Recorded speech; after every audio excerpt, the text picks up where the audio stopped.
The year was 2157, and humanity had never felt so small. Dr. Elena Rodriguez stood in the observatory on Luna Base, watching the massive asteroid through the telescope. It was 3 kilometers wide, made of solid rock and metal, and it was heading straight for Earth. The calculations were clear. In 47 days, it would hit the Pacific Ocean with the force of 10,000 nuclear bombs. The impact would throw so much dust and debris into the atmosphere that the sun would be blocked for years. Most life on Earth would die. Any word from the defense fleet? Elena asked her assistant, Marcus. Marcus shook his head. The nuclear missiles barely scratched it. The laser array on Mars might slow it down by a few hours, but that's all. He looked at the numbers on his screen. We have evacuation ships ready for maybe 2 million people. There are 8 billion on Earth. Elena closed her eyes. Humanity had just learned to travel between planets 50 years ago. They had built colonies on Mars and the Moon, but they were small. Most humans still lived on Earth, and now Earth was going to die. Dr. Rodriguez, Marcus said suddenly. There's something on the deep space scanners.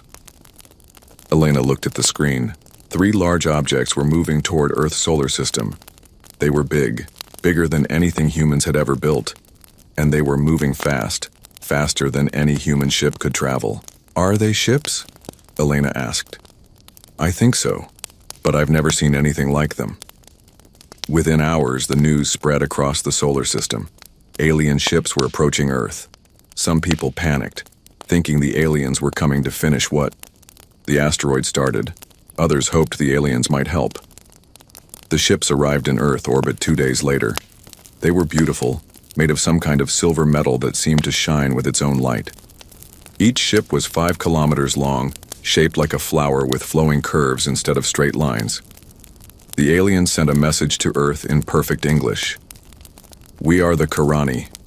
We know of your danger. We wish to help.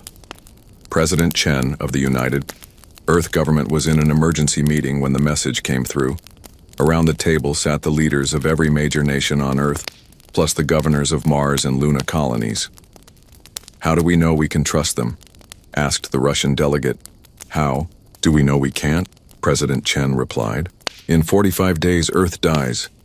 These aliens might be our only hope. The Karani asked to meet with Earth's leaders. They said they would send 1 representative to Earth's surface. President Chen agreed to meet the alien in Geneva. The Karani shuttle landed in Lake Geneva with barely a splash. The alien who stepped out looked almost human, but taller and thinner. Its skin was pale blue, and its eyes were large and silver. It wore simple white robes that seemed to glow softly.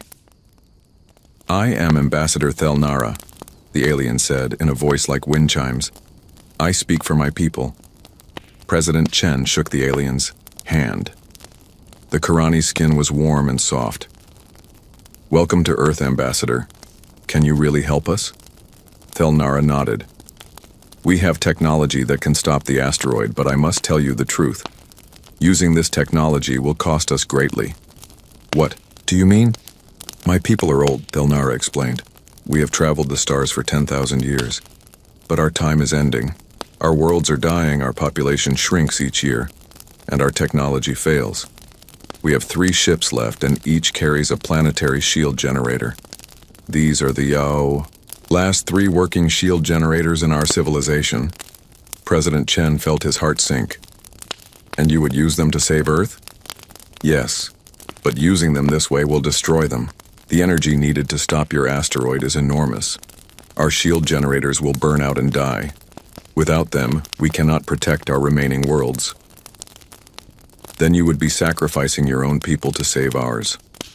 Thelnara was quiet for a moment. My people have made their choice. We have lived our time among the stars. You are young. Your time is just beginning. It would be wrong to let it end so soon. The meeting lasted 3 hours. Thelnara explained how the plan would work. The 3 Karani ships would position themselves between Earth and the asteroid. They would create a massive energy field that would break the asteroid into small pieces. Most of the pieces would burn up in Earth's atmosphere like shooting stars. The few that reached the surface would be too small to cause damage. It will be beautiful, Thelnara said. Your people will see lights in the sky for 3 days and nights. Then it will be over. President Chen had to ask the hard question. What happens to your people after this? We will find a quiet world, somewhere, and live out our remaining years in peace. We ask for nothing in return. Nothing. Thelnara smiled. And for the first time, President Chen saw how much the alien looked like a human grandmother. Perhaps you will remember that we were here. Perhaps when your people travel the stars and meet others who need help, you will remember that once, strangers helped you when you needed it most. 3 days later, the Karani ships moved into position. The whole world watched on television and through telescopes. The shield generators powered up, creating a wall of blue-white energy that stretched across space. When the asteroid hit the energy field, the sky lit up like daytime. For 3 days and nights, just as Thelnara had promised, shooting stars filled the sky. Children made wishes. Lovers held hands and watched the light show. Scientists counted the fragments and confirmed that none were large enough to hurt Earth. On the 4th day, it was over. Earth was safe. The Karani ships were dark and silent. The shield generators had burned out completely, just as Thelnara had said they would. The aliens had sacrificed their last defense to save a world full of strangers. President Chen visited the Karani flagship one last time before they left. Thelnara looked older and tired but peaceful. How can we ever thank you? President Chen asked. Live, Thelnara said simply. Grow, learn, explore the stars, make something beautiful of the life we helped you keep. Will we ever see you again? Perhaps. The galaxy is vast but not infinite. If your paths and ours cross again, we will be glad to see what you have become. As the Karani ships prepared to leave, Thelnara gave President Chen a small crystal that glowed with soft blue light. This contains the story of what happened here, the alien explained. The language we used, the mathematics of our shield technology, and a star map showing where we are going. Not so you can follow us, but so you remember us. The Karani ships left Earth's solar system that night. Their ion drives created a beautiful blue streak across the sky that lasted for hours. Then they were gone, heading toward the edge of known space. President Chen kept the crystal in a place of honor in her office. When reporters asked about it, she always told the same story. 200 years from now, she would say, when humans travel the stars, I hope we remember what the Karani taught us. I hope we remember that sometimes the most powerful thing you can do is help a stranger who needs it. The crystal was passed from president to president for 2 centuries. Each one was told the story of the day aliens saved Earth and asked for nothing in return except to be remembered. They were remembered. And one day, that memory would change the galaxy forever. Captain Sarah Chen stood on the bridge of the UES Endeavour, looking at the star map with growing concern. Her ship was one of humanity's newest exploration vessels, equipped with the latest jump drives and scanning technology. They had been mapping the Outer Rim territories for 6 months, charting new systems and looking for habitable worlds. Captain, called Lieutenant Torres from the sensor station. I'm picking up something strange in the Sigma-7 system. There are structures on the 4th planet, but no energy signatures. Sarah walked over to look at the data. Torres was right. The sensors showed what looked like cities on the planet's surface, but there was no power, no communications, no signs of active technology. Could be ruins, suggested Commander Park, her first officer. We found plenty of dead civilizations out here. Maybe, Sarah said. But let's take a closer look. Set course for Sigma-7. 3 hours later, the Endeavour dropped out of hyperspace at the edge of the Sigma-7 system. What they found made Sarah's heart sink. The system's star was dim and red, much cooler than it should have been for a star of its type.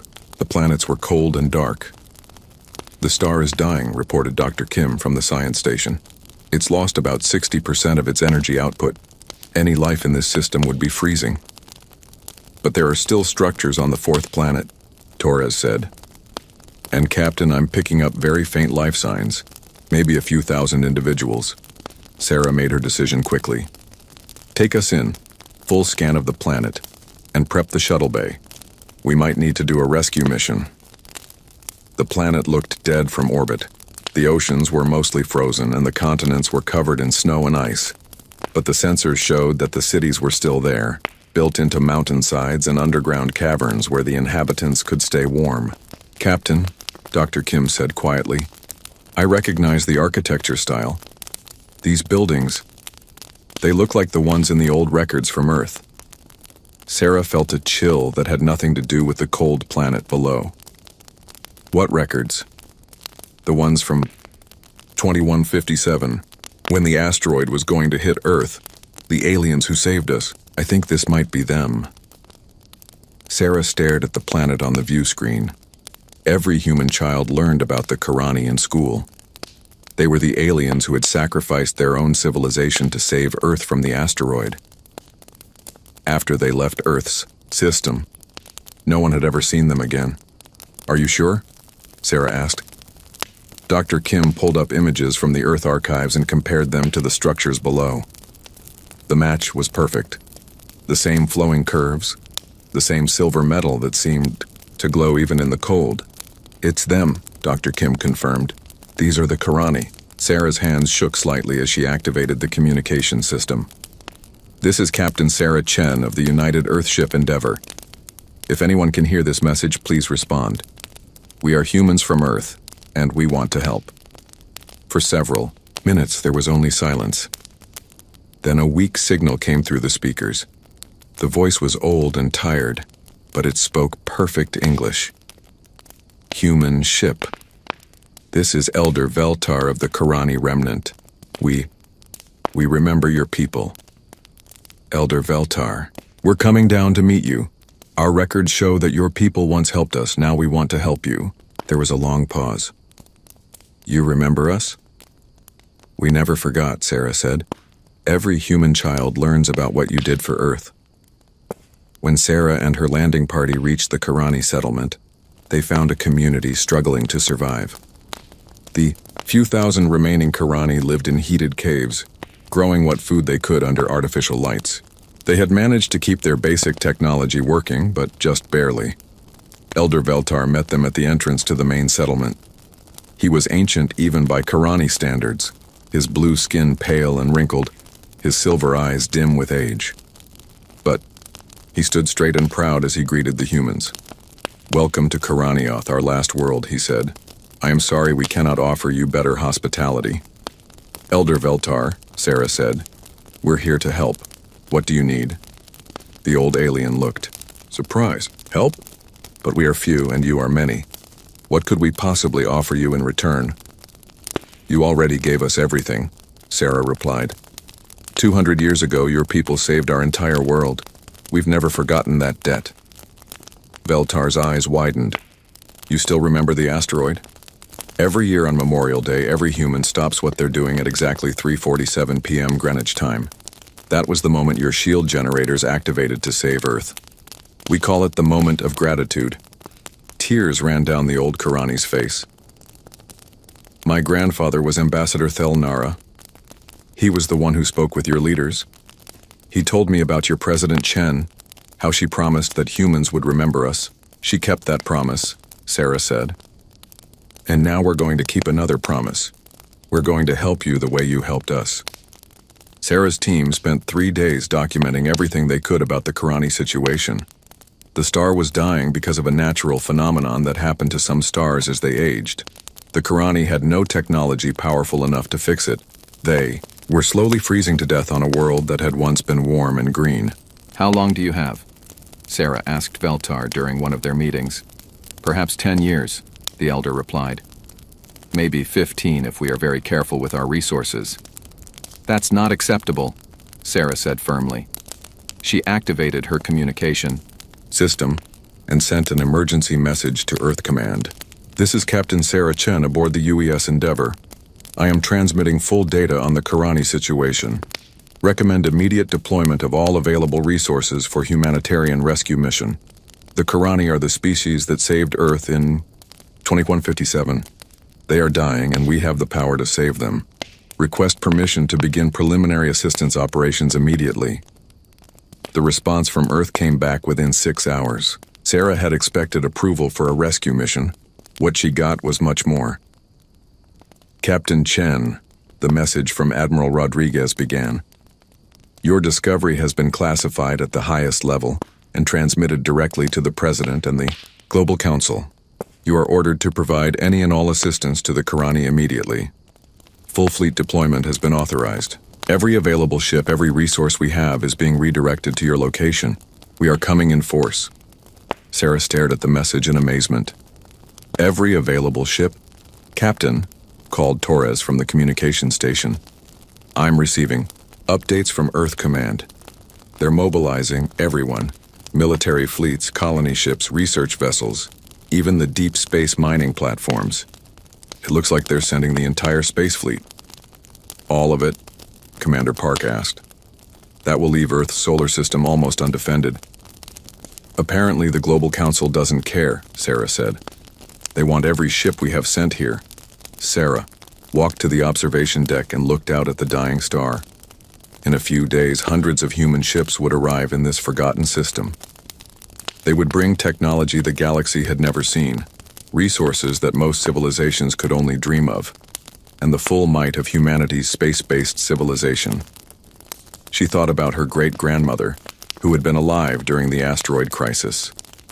She had always said that humans never forgot a kindness, no matter how long ago it happened. Elder Veltar, Sarah said into her communicator, I need you to prepare your people for something they've probably never seen before. What is that, Captain Chen? They're about to learn what happens when humans repay a debt. Above the planet, more ships began dropping out of hyperspace. First dozens, then hundreds. The human fleet was arriving, and they were coming in force. The galaxy was about to see something that would change everything. What happened when humanity decided to save someone who had once saved them? In the cold caves of Karaniath, an old alien looked up at the stars and whispered a prayer of gratitude. His grandfather had been right. Sometimes kindness given freely came back when you needed it most. Admiral Keiko Tanaka stood in the command center of the UES Titan, humanity's largest dreadnought, watching the tactical display with growing amazement. In the 3 days since Captain Chen's discovery of the Karani, the human response had been unlike anything in the galaxy's recorded history. Status report, she ordered. Commander Williams pulled up the fleet manifest. We have 847 ships in the Sigma-7 system now, Admiral. That includes 12 dreadnoughts, 34 carriers, 156 destroyers, and 89 research vessels. The colony ships are still arriving. What about Earth's defenses? Down to minimal levels, ma'am. We've pulled ships from every sector. The Mars defense grid is operating with skeleton crews, and the Jupiter mining stations have been completely abandoned. Admiral Tanaka nodded. It was an incredible risk. If any of humanity's enemies decided to attack now, Earth would be almost defenseless. But the orders from the Global Council had been clear. Save the Karani at any cost. Admiral, called Lieutenant Hayes from the communication station, we're receiving priority transmissions from across human space. It's not just the military. Civilian ships are coming too. Show me. The tactical display changed to show ship movements throughout human territory. Tanaka watched in amazement as thousands of civilian vessels changed course and headed toward Karani space. Colony transports that had been heading to new worlds turned around. Merchant ships abandoned their trade routes. Even luxury cruise liners were making their way toward the dying star system. How many civilians? Tanaka asked. At least 3,000 ships, Admiral. Maybe more. They're not responding to our recall orders. Tanaka understood why. The story of the Karani was part of human culture. Every child grew up learning about the aliens who had sacrificed themselves to save Earth. Now that those same aliens needed help, no human was going to stay home. Let them come, Tanaka decided. We'll need every ship we can get.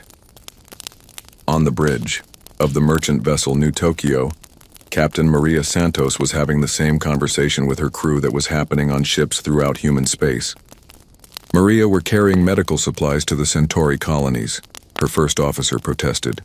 People are counting on us. The Centauri colonies can wait, Maria replied. The Karani can't. Those aliens saved every human alive, including our grandparents. Now it's our turn. But our cargo will be more useful in Karani space. Medical supplies, food, water, construction materials, they need everything we have. Similar conversations were happening on thousands of ships. Humanity was mobilizing not because they were ordered to, but because they wanted to. The debt, too. The Karani was personal for every human alive. At the Zephyrian Empire's intelligence headquarters, Director Vashati studied the reports coming in from across human space with growing alarm. "They're moving everything," reported his chief analyst. "Every military asset, every colony ship, every research vessel. It's the largest fleet movement in galactic history." "But why?" Director Vashati asked. "What could be worth risking their entire civilization for? The Sigma-7 system has nothing valuable. No rare minerals, no strategic importance. Our agents can't determine their objectives, sir. All human communications in the area are heavily encrypted. But the fleet composition suggests either a massive military operation or what? A rescue mission, sir. They're bringing terraforming equipment, medical ships, construction vessels. It looks like they're trying to save something." Director Vashiti stood and walked to the star map on his wall. The Sigma-7 system was marked in red, surrounded by hundreds of blue dots representing human ships. "Send a message to the High Command," he ordered. "The humans are up to something big. We need to mobilize our own fleets. If this is some kind of trap, we won't be caught unprepared." Similar scenes were playing out across the galaxy. The Crystalline Confederation began moving their ships toward the human border. The Hive Collective started recalling their exploration fleets. Even the peaceful tree singers of Altair began preparing their defensive networks. Everyone assumed the humans were planning something aggressive. No species in galactic history had ever mobilized their entire space force for a humanitarian mission. It simply wasn't done. Dr. Elizabeth Harper stood in the main laboratory aboard the UES Newton, humanity's largest research vessel, studying the data from the Karani star with her team of the best scientists in human space. "Can it be done?" asked Dr. Petrov, the team's astrophysicist. "Theoretically," Elizabeth replied. "We'd need to inject massive amounts of hydrogen into the star's core, while simultaneously jump-starting the fusion reaction with controlled antimatter explosions. It's never been tried before." "Because it's impossible," Dr. Petrov said. "No, because no one has ever needed to do it before," Elizabeth corrected. "The Karani need their star to live, so we're going to fix their star." Dr. Kim, who had transferred from Captain Chen's ship, pulled up the technical specifications. "We'd need to manufacture specialized equipment, fusion injectors, containment fields, antimatter catalysts. The energy requirements alone would drain half our fleet." "Then we'll drain half our fleet," Elizabeth said simply. "The Karani saved 8 billion humans. We can spend some energy to save a few thousand Karani." The research teams worked around the clock, designing technology that existed only in theory. Fusion injectors the size of buildings. Antimatter containment systems that could hold enough explosive power to destroy planets. Hydrogen collectors that could strip gas giants down to their cores. Meanwhile, the human fleet continued to grow. Ships arrived from every corner of human space, until the Sigma-7 system looked like the largest military gathering in galactic history. Elder Veltar stood in the observation chamber of the human command ship, looking out at the massive fleet that had assembled to help his people. Thousands of ships filled the space around his dying world, their lights creating artificial constellations in the dark. "I do not understand," he said to Admiral Tanaka. "Your people have put your entire civilization at risk to come here. Why?" "Because you saved us once," Tanaka replied. "Every human alive owes their life to what your people did 200 years ago. But we are few, and you are many. We are old and dying. You are young and strong. It makes no mathematical sense." Tanaka smiled. "Elder Veltar, humans don't always do things that make mathematical sense. Sometimes we do things because they're right. The old Karani was quiet for a long time. Your people are not what the galaxy thinks they are. What does the galaxy think we are? Aggressive, warlike, interested only in expansion and conquest. And what do you think we are? Veltar looked out at the fleet of ships that had come to save his people. I think you are the most dangerous species in the galaxy. Tanaka raised an eyebrow. Dangerous? Yes. Because you remember kindness. Because you repay debts. Because when you care about something, you will move stars to protect it. The old alien turned to look at her. Other species fear your weapons, Admiral Tanaka. They should fear your loyalty instead. 3 days later, the first phase of the operation began. Human ships moved into position around the dying star, their specialized equipment ready to attempt something that had never been done before. They were going to bring a star back to life, and across the galaxy, other species watched and wondered what kind of people would risk everything to help someone who had helped them long ago. They were about to learn that humanity's greatest strength wasn't their technology or their numbers, it was their memory. Dr. Elizabeth Harper watched the countdown timer on her screen with growing tension. In 30 seconds, humanity would attempt something no species in galactic history had ever tried, bringing a dying star back to life. All stations report ready, announced Commander Williams from the Fleet Coordination Center.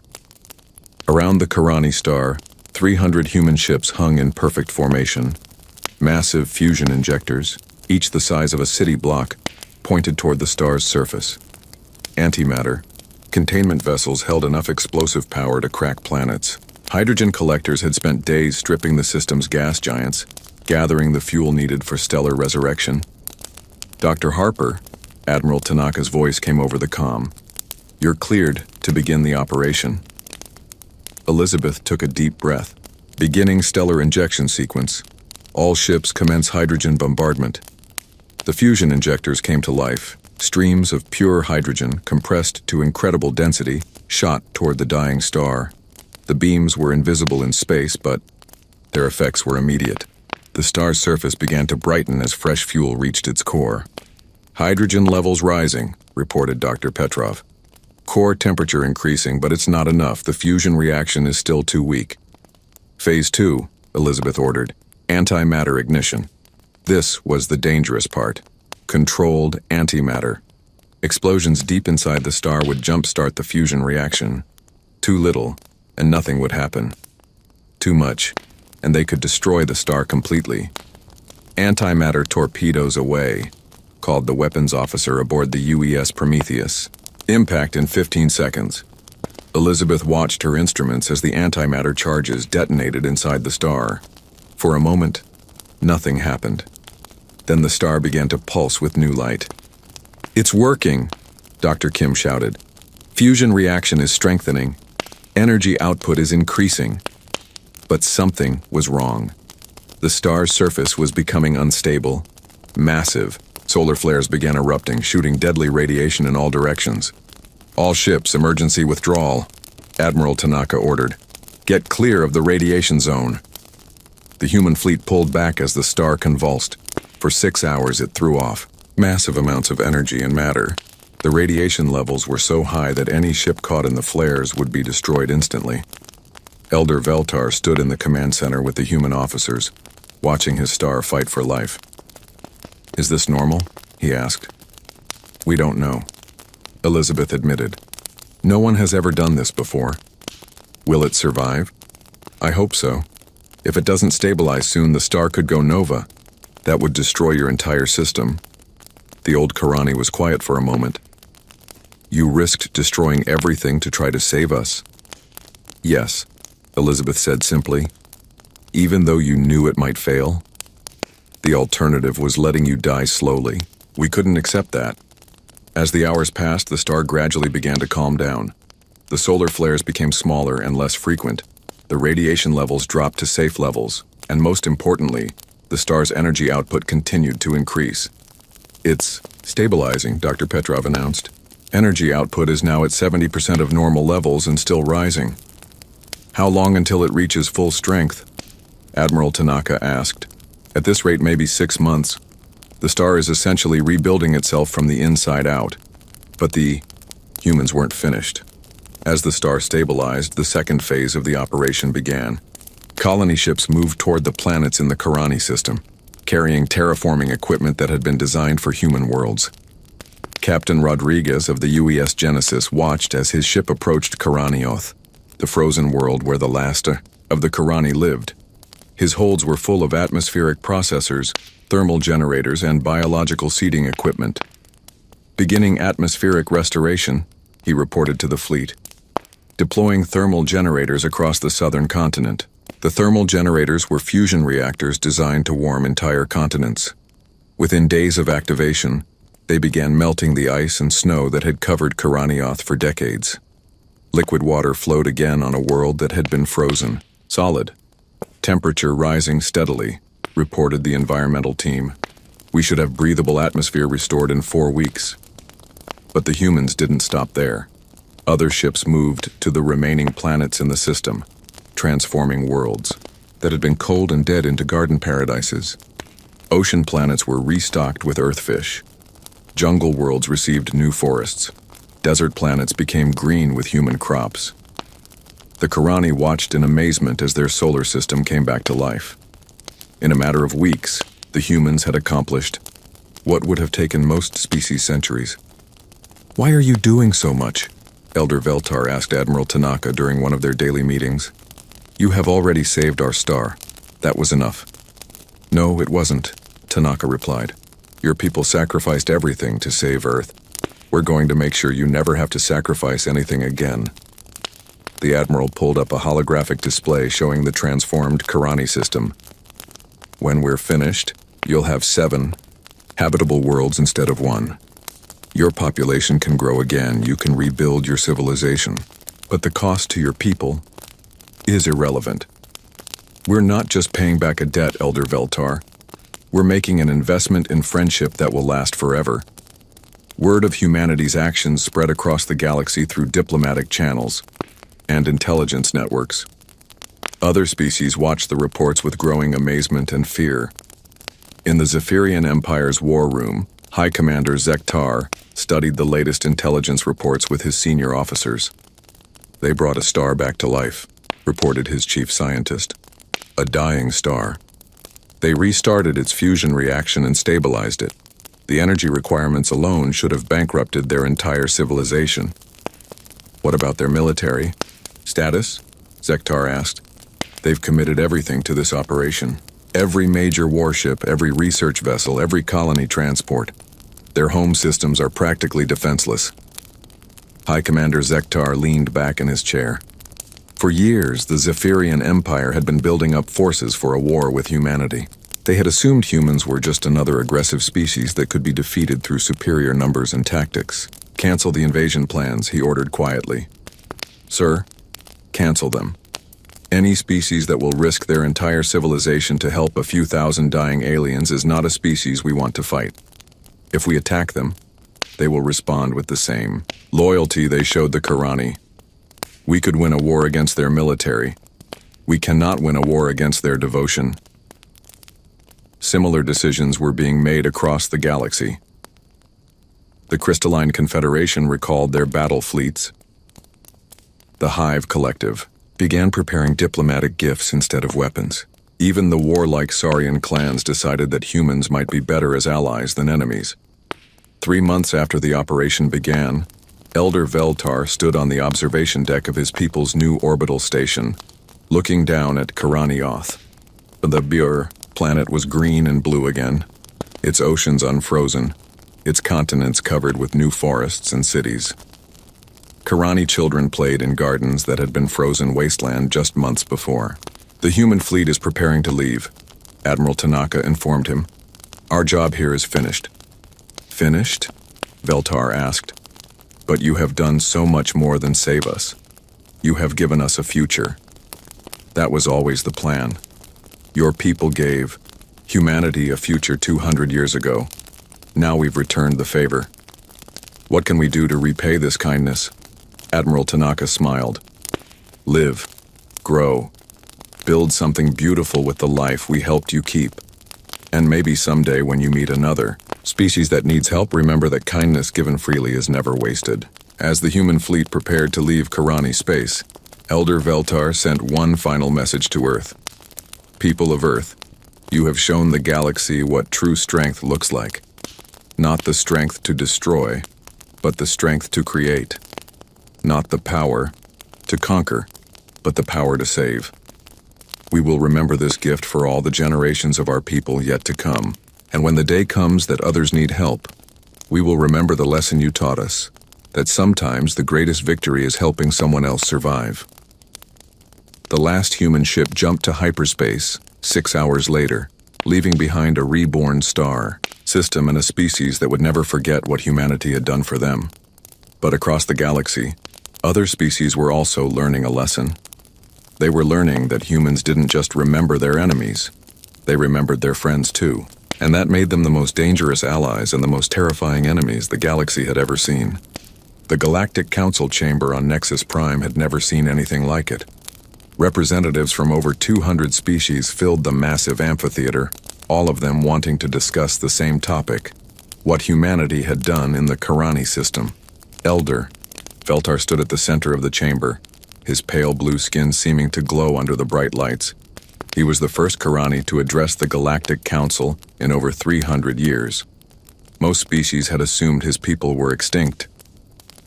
Honored representatives, Veltar began, his voice carrying clearly through the chamber's acoustics. I come before you today to tell you a story. A story about debt, memory, and the true nature of power. High Counselor Thex of the Zephyrian Empire leaned forward in his seat. For months, his intelligence services had been trying to understand why humans had risked everything for a dying alien species. The official explanation made no sense to most galactic civilizations. 200 years ago, Veltar continued, my people were dying. Our last 3 ships carried the final working shield generators in our civilization. We could have used them to protect our remaining worlds and lived a few more centuries in slow decline. The chamber was completely silent. Every representative was recording this speech. Instead, we chose to use those generators to save a young species called humanity from an asteroid impact. We gave up our last defenses to save a world full of strangers. We asked for nothing in return except to be remembered. Ambassador Kreeth of the Hive Collective made a buzzing sound of confusion. Forgive me, Elder, but this makes no sense. Your people sacrificed their future for aliens they had never met? We did. And do you know what happened next? The humans forgot about you, suggested Trade Minister Vex of the Corporate Worlds. That is what young species do. They take help, and then ignore those who gave it. Veltar's silver eyes seemed to shine with amusement. No, Minister Vex. They remembered. For 200 years, every human child learned our story. Every year, at the exact moment our shields activated to save Earth, every human in their civilization stopped what they were doing to observe the moment of gratitude. But that was just ceremony, interrupted General Krex of the Saurian clans. Meaningless ritual. Was it? Veltar asked. 3 months ago, a human exploration ship found my people dying on a frozen world orbiting a burned-out star. We were the last few thousand Karani in the galaxy, waiting to freeze to death in darkness. He activated a holographic projector, showing images from the recent rescue operation. Within days of discovering us, the humans mobilized their entire spacefaring civilization. Every warship, every colony vessel, every research platform, every civilian transport that could make the journey. They abandoned defensive positions, left their colonies unguarded, and risked their entire civilization to save us. The images showed the massive human fleet surrounding the Karani star. Representatives throughout the chamber made sounds of amazement, in dozens of different languages. They brought our star back to life, Veltar continued. They restarted fusion reactions that had been dying for decades. They terraformed our worlds, gave us new technology, and restored our civilization. The energy cost alone should have bankrupted them. High Counselor Thex finally spoke. Elder Veltar, my people have been studying the humans for decades. We know them as an aggressive, expansionist species. What you described does not match their profile. Doesn't it? Veltar asked. You see aggression where I see determination. You see expansion where I see growth. You see a dangerous military force where I see a species that will sacrifice everything to honor a debt of gratitude. The hologram changed to show the restored Karani system. Green worlds orbited a bright, healthy star. Cities sparkled on the surface of planets that had been frozen waste just months before. The humans didn't just save us, Veltar said. They gave us a future. They turned one dying world into 7 thriving ones. They increased our population capacity by 1,000-fold. They shared medical technology that extended our lifespans by centuries. But why? Asked Ambassador Silthara of the Crystalline Confederation. What did they gain? Nothing, Veltar replied. They asked for nothing. No trade agreements, no military alliances, no mining rights, no colonies. When their work was finished, they left. Just like my people did 200 years ago. The chamber erupted in confused chatter.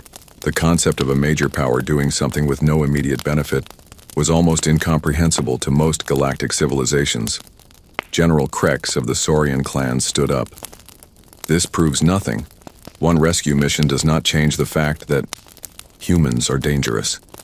You are absolutely right, General, Veltar said, and his words silenced the chamber instantly. Humans are the most dangerous species in this galaxy. Then you agree with us, Thek said. I do, but not for the reasons you think.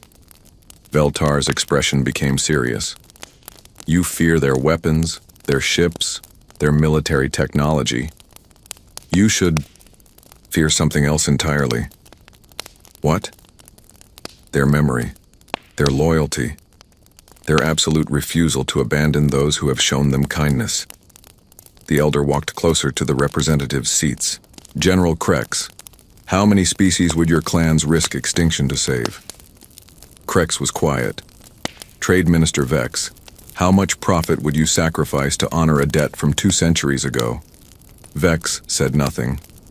High Counselor Thex, would the Zephyrian Empire mobilize its entire fleet to rescue a dying civilization that once helped you? Thex shook his head slowly. None of you would, Veltar continued. None of your species would risk everything for strangers, but humans will, and that makes them more dangerous than any weapon. He returned to the center of the chamber. You have been preparing for war with humanity, because you see them as aggressive conquerors. You are making a terrible mistake. How so? Asked Admiral Vextra of the Void Swimmers. Because you are thinking like conquerors yourselves. You assume humans want what you want, territory, resources, dominance. But what if they don't? What do they want then? Thex demanded. What they have always wanted. To explore, to learn, to help those who need it, to remember those who helped them. Veltar's voice carried throughout the silent chamber. And to protect, with absolute determination, those they consider friends. The implications hit the assembled representatives like a shockwave. If you make war on humanity, Veltar continued, you will not be fighting a normal conquest war. You will be fighting a species that measures victory not by territory gained but by friends protected. A species that will sacrifice their own safety to save strangers. A species that remembers every kindness and repays it exponentially. Ambassador Kreeth made another buzzing sound. Are you saying humans cannot be defeated? I am saying that defeating them might not be possible, and even if it were, it would cost you everything you have. Because humans don't fight for themselves alone. They fight for everyone who has ever helped them, everyone they have ever protected, everyone they consider family. The elder paused, letting that sink in. How many species has humanity helped in the last century? How many colonies have they defended? How many trade routes have they secured? How many scientific discoveries have they shared freely? Every one of those species would fight alongside them. Not because of treaties or contracts, but because humans earned their loyalty the same way they earned ours, by giving freely, expecting nothing in return. Admiral Vextra said quietly. Exactly. And now you know why I said humans are the most dangerous species in the galaxy.